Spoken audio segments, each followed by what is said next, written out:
Waalaikumsalam warahmatullahi wabarakatuh. Terima kasih Pak atas kesempatannya pada pagi hari ini. Ya, saya juga mengucapkan terima kasih atas kehadirannya di sekolah ini. Ada yang bisa dibantu dari sekolah. Iya betul Pak. Ini terkait dengan wawancara pengambilan keputusan berbasis nilai kebajikan sebagai pemimpin.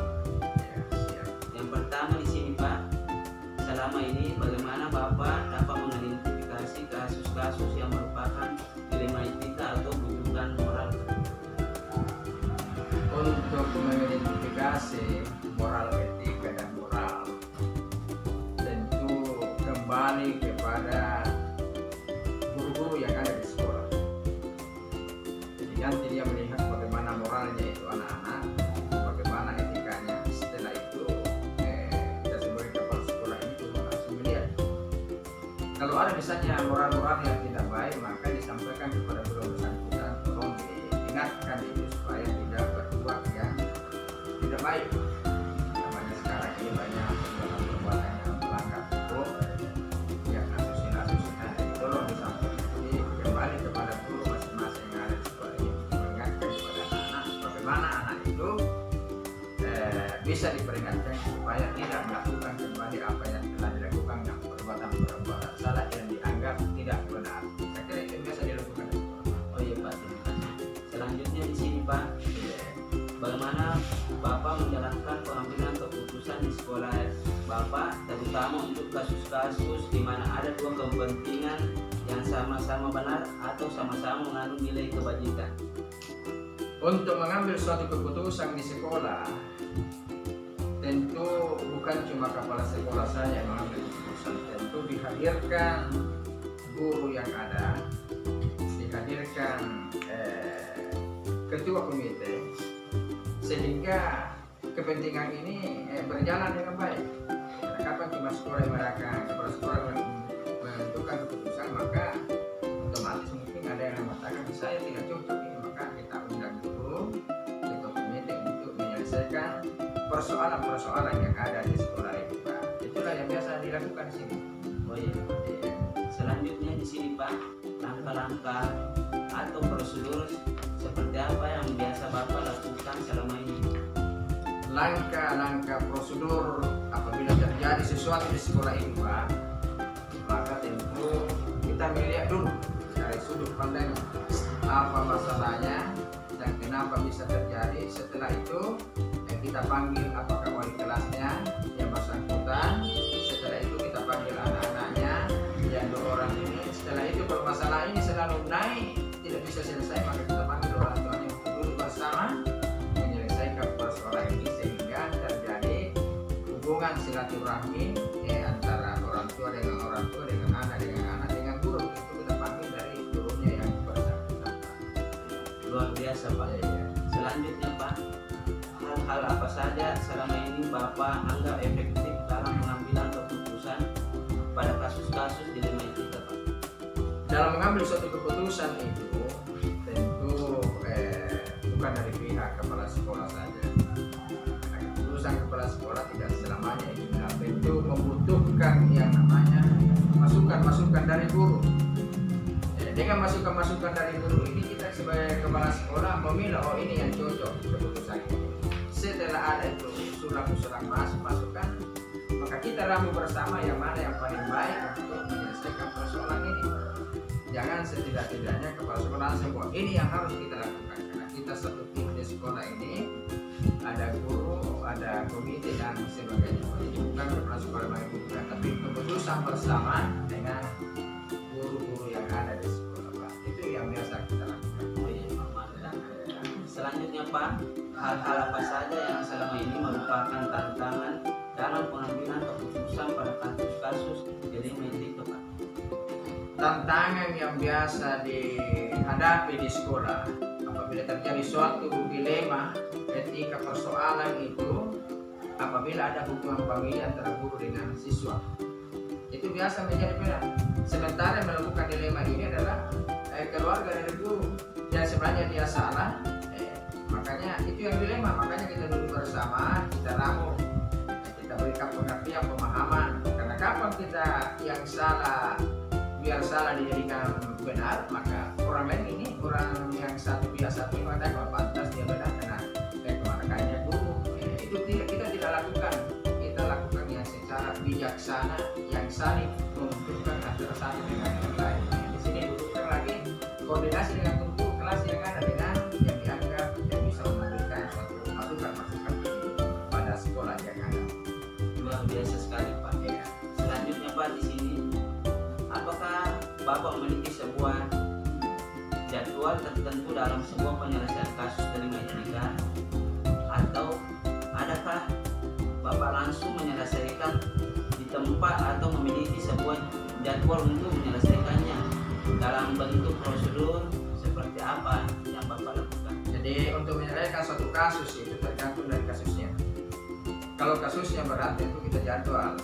Kalau kasusnya agak ringan itu tentu kita selesaikan di tempat.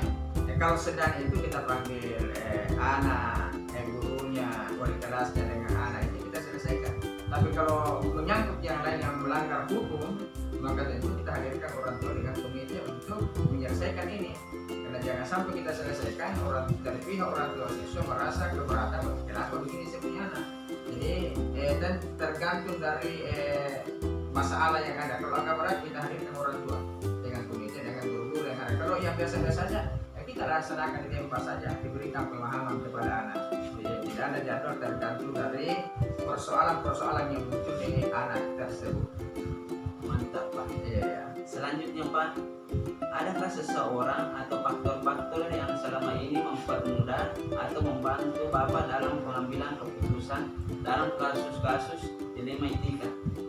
Tentu banyak sekali yang membantu di sekolah ini, utamanya guru-guru yang ada di sekolah memberikan masukan-masukan, sehingga dengan masukan-masukan ini apakah dari ketua komite, dari guru-guru yang ada, sehingga bisa terlaksana dengan baik. Itu kan cuma dari guru-guru semua kita ambil masukan-masukan yang ada dengan ketua komite. Baik Pak. Terakhir Pak, Yes. dari semua hal yang telah disampaikan, pembelajaran apa yang dapat Bapak petik dari pengalaman dalam mengambil keputusan jadi etika ini? Pelajaran yang paling biasa kita ambil di sini apabila ada persoalan-persoalan yang muncul, maka kita sampaikan kepada guru, wali kelas, sampaikan kepada anak-anak, jangan mengulangi perbuatan-perbuatan seperti ini karena ini melanggar hukum dan etika yang ada, yang nantinya bisa merusak moral anak-anak kita. Sampaikan. Jadi, kalau ada perbuatan-perbuatan yang tidak langsung kita sampaikan kepada anak atau kita sampaikan kepada orang tua. Anak seperti ini, tolong berikan pemahaman karena kami di sekolah sudah berikan pemahaman. Saya kira itu yang biasa kita lakukan Pak. Terima kasih Pak, luar biasa.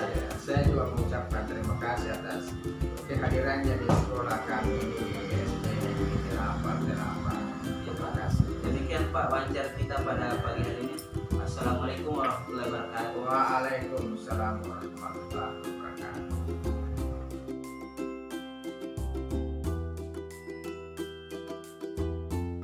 Assalamualaikum Bu. Waalaikumsalam warahmatullahi wabarakatuh. Mohon maaf Bu, saya ambil waktunya pagi ini. Ya, Bapak Yusuf, saya senang sekali Pak Yusuf datang di sekolah saya ini. Terkait ini wawancara pengambilan keputusan berbasis nilai kebajikan saya sebagai pemimpin. Baik Bu, pertanyaan pertama saya pagi ini yaitu selama ini bagaimana Ibu dapat mengidentifikasi kasus-kasus yang merupakan dilema etika atau bujukan moral? Baik Pak Yusuf, kalau ditanyakan bagaimana mengidentifikasi tentang kasus dilema etika dan bujukan moral, kalau saya kasus dilema etika itu maksudnya itu adalah kasus yang sama-sama benar, ya, dua situasi yang sama-sama benar.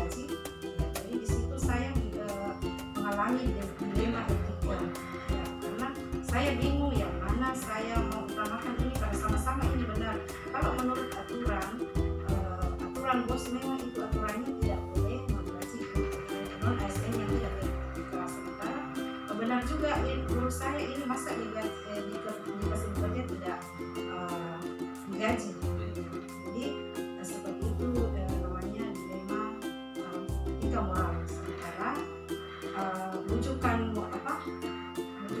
moral itu di mana situasi yang mana kita harus memilih kasus yang mana benar dan yang mana salah. Ini gampang karena kita hanya memilih yang mana benar dan yang mana salah. Seperti itu Pak Yusuf. Oh iya, terima kasih. Selanjutnya, selama ini bagaimana Ibu menjalankan pengambilan keputusan di sekolah Ibu, terutama untuk kasus-kasus di mana ada dua kasus kepentingan yang sama, benar, sama-sama mengandung nilai kebajikan. Kalau saya caranya itu saya pertama-tama itu melakukan dulu identifikasi, mendalami, menelusuri sejauh mana kasus ini dan siapa-siapa yang terlibat di dalamnya, dan kemudian daripada itu bagaimana saya mengumpulkan informasi, kemudian saya jadikan informasi itu sebagai sebuah keputusan. Jadi seperti itu cara saya. Oh iya, luar biasa Bu. Selanjutnya, langkah-langkah atau prosedur seperti apa biasa Ibu lakukan selama ini? Ya, seperti tadi saya katakan bahwa yang pertama itu saya lakukan mengenali dulu kasusnya, mengidentifikasi bagaimana kasus yang dialami, kemudian menelusuri siapa-siapa yang terlibat di dalamnya, kemudian mencarikan solusi, kemudian nantinya apakah itu kita harus melibatkan orang untuk mendiskusikan masalah tersebut. Kalau memang masalahnya membutuhkan orang yang harus kita temani berdiskusi, maka saya panggil orang-orang yang bisa membantu saya untuk menyelesaikan masalah tersebut. Jadi seperti itu. Oh iya, terima kasih. Selanjutnya di sini Bu, hal-hal apa saja selama ini Ibu anggap lebih efektif dalam pengambilan keputusan terkait kasus-kasus dilema etika ini? Ya, hal yang efektif itu tadi yang saya katakan bahwa ketika saya mengalami dilema, maka saya selalu mengambil keputusan itu melalui rapat atau tergantung dari masalah yang saya hadapi. Kalau misalnya berat, maka saya harus melibatkan orang banyak. Bahkan saya melibatkan atasan-atasan saya yang mampu membantu saya di dalam menyelesaikan kasus ini dengan hasil diskusi itu, hasil dari keputusan itu saya jadikan sebagai alternatif untuk mengambil keputusan sehingga tidak ada terjadi keberat sebelah ya, karena kasus ini sama-sama benar. Selanjutnya, hal-hal apa saja selama ini merupakan tantangan dalam pengambilan keputusan pada kasus-kasus dilema ini? Ya, tantangannya itu ya kita harus bingung memilih yang mana yang diprioritaskan, yang mana didahulukan karena sama-sama penting. Tapi dari semua itu tadi dengan melalui rapat keputusan bersama akhirnya kita bisa menentukan yang mana harus didahulukan, tapi tetap diprioritaskan yang kedua ya. Luar biasa Bu. Selanjutnya, apakah Ibu memiliki sebuah jadwal tertentu dalam sebuah penyelesaian kasus dilema etika? Selanjutnya, apakah langsung menyelesaikan di tempat atau memiliki jadwal untuk menyelesaikan bentuk atau prosedur yang dijalankan? Baik Pak Yusuf, tergantung dari masalah tersebut. Kasusnya, misalnya kasusnya harus diselesaikan pada saat itu, maka kita harus selesaikan pada saat itu. Tetapi kalau misalnya kasusnya boleh ditunda atau tidak terlalu mendesak, maka kita atur waktu atau dijadwalkan kapan kita bisa melakukan kegiatan yang bisa atau rapat untuk menyelesaikan masalah tersebut. Selanjutnya Bu, adakah seseorang atau faktor-faktor yang selama ini mempermudah atau membantu Ibu dalam pengambilan keputusan dalam kasus-kasus dilema ini? Ya, tentunya ada orang yang selalu membantu saya, termasuk salah satunya itu adalah rekan kerja, ya, terutama rekan kerja ya, karena rekan kerja lah yang memahami kasus yang saya alami misalnya ya. Boleh juga teman sejawat, boleh juga atasan-atasan yang memahami kasus tersebut, ya, bersama berdiskusi sehingga kasus tersebut bisa terselesaikan. Luar biasa, Bu. Selanjutnya pertanyaan terakhir saya, dari semua hal yang telah disampaikan, pembelajaran apa yang dapat Ibu petik dari pengalaman Ibu mengambil keputusan terkait keputusan dilema etika ini? Pengalaman saya bisa petik dari pengalaman dari dilema etika itu, bahwa dengan mengalami dilema itu kita dibiasakan berpikir, ya, dibiasakan dengan dewasa untuk berpikir dalam mengambil keputusan, ya, sehingga jangan kita salah pilih dalam mengambil keputusan, jangan juga ada yang tersakiti di antara keputusan kita. Jadi seperti itu yang saya ambil hikmahnya, Pak. Baik, Bu, terima kasih atas kesempatan yang sudah kita berikan kepada saya. Mudah-mudahan apa yang sudah yang baik bisa kita pertahankan dan yang bisa kita tingkatkan. Terima kasih, Bu. Assalamualaikum warahmatullahi wabarakatuh. Waalaikumsalam.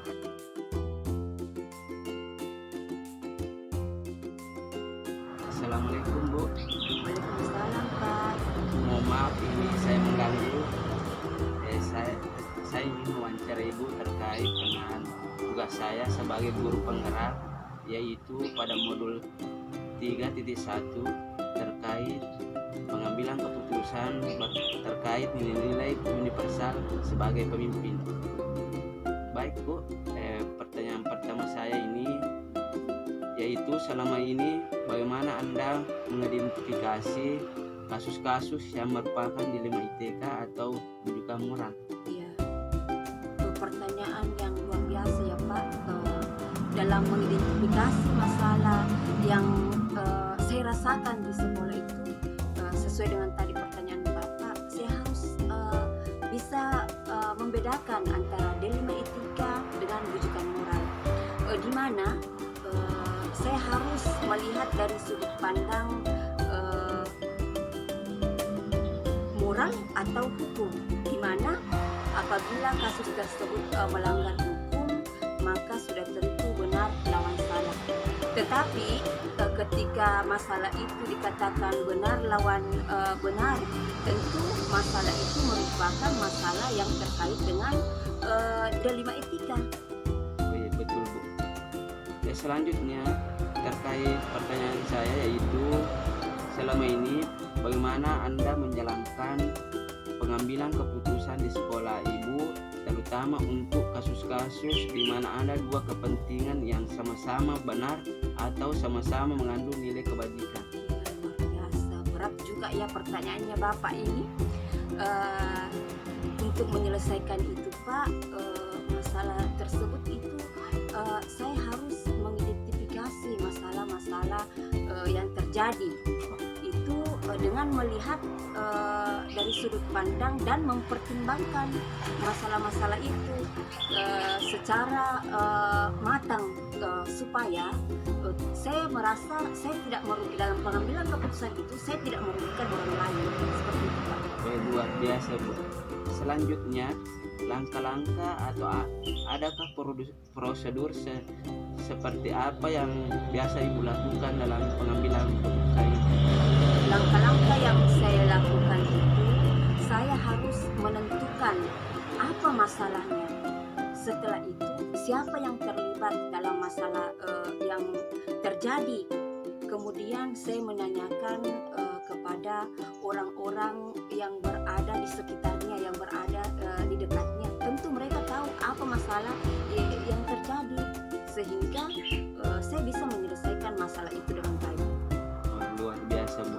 Selanjutnya, hal apa saja selama ini Ibu anggap efektif dalam pengambilan keputusan terkait apa pada kasus-kasus dilema etika ini?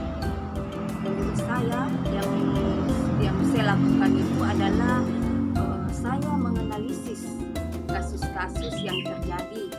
Setelah menganalisis, saya menentukan solusi penyelesaiannya pada masalah tersebut. Luar biasa, Bu. Selanjutnya, hal apa saja selama ini yang merupakan tantangan dalam pengambilan keputusan pada kasus delima etika ini? Banyak hal, Pak. Jadi tantangan yang saya rasakan adalah bagaimana caranya mencari solusi yang terbaik sehingga masalah ini tidak terulang kembali, Pak. Seperti itu. Selanjutnya, Bu, apakah Ibu memiliki sebuah tatanan atau jadwal tertentu dalam sebuah penyelesaian kasus delima etika ini? Apakah Ibu langsung menyelesaikan di tempat atau memiliki jadwal untuk menyelesaikannya, dan dalam bentuk prosedur seperti apa Ibu jalankan? Ya, saya melihat dari masalah tersebut, jika masalah yang dihadapi itu ringan dan mudah saya selesaikan secara langsung, kenapa tidak, Pak? Saya selesaikan pada waktu itu juga. Akan tetapi jika masalah itu berat bagi saya, tentu saya menyelesaikan dengan langkah-langkah yang saya sebutkan tadi, Pak. Wah, luar biasa, Bu. Selanjutnya, adakah seseorang atau faktor-faktor yang selama ini mempermudah atau membantu Ibu dalam pengambilan keputusan dalam kasus delima etika ini? Dalam lingkungan sekolah ini, Pak, tentu jika saya ada masalah, saya melibatkan warga sekolah, dalam hal ini stakeholder sekolah, itu komite sekolah, orang tua murid, guru-guru sendiri. Itu adalah orang-orang yang membantu saya dalam menyelesaikan masalah-masalah yang ada di sekolah, Pak. Luar biasa, Bu. Pertanyaan terakhir saya, Bu, dari semua hal yang telah disampaikan, pembelajaran apa yang dapat Ibu petik dari pengalaman Ibu mengambil keputusan delima etika ini? Banyak sekali, Pak, yang saya rasakan.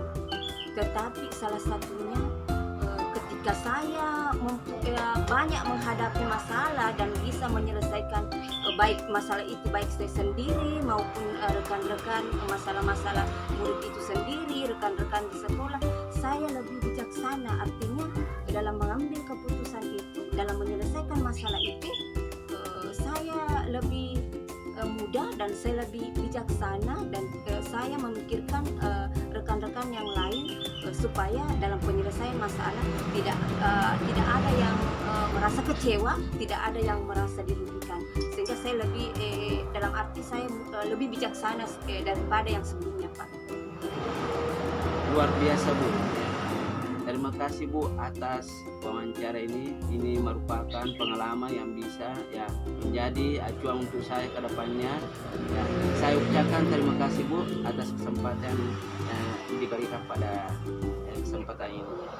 Assalamualaikum warahmatullahi wabarakatuh. Waalaikumsalam warahmatullahi wabarakatuh, Pak. Ya.